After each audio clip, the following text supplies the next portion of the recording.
నువ్వు ఎంత కష్టపడ్డా కూడా మిడిల్ క్లాస్లోనే ఉంటావు. ఎందుకంటే నీ మెంటాలిటీ, నీ మైండ్ సెట్ అట్లాంటిది. నీ మైండ్ సెట్ చేయబట్టే నీ పేరుకు ముందు మిడిల్ క్లాస్ అని చెప్పి ముద్ర పడ్డది.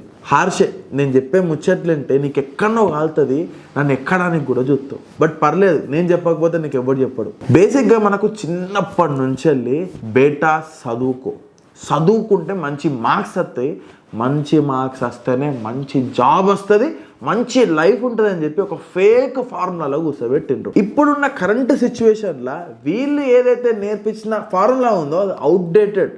ఇవాళటి రోజున ఎవడైతే రిస్క్ చేస్తాడో వాడే బతుకుతాడు.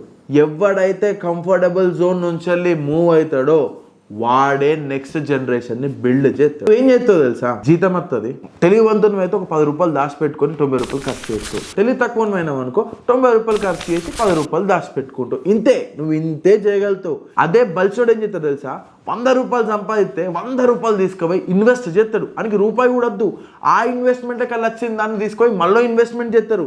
అల్లకెళ్ళి వచ్చిన ప్రాఫిట్స్తో లావిష్గా బతుకుతాడు. నువ్వు 1,00,000 రూపాయలు సంపాదించే జాబ్ చేసినా కూడా నీ మీద ఏది డిపెండ్ అయి ఉంటుంది నీ జీతము.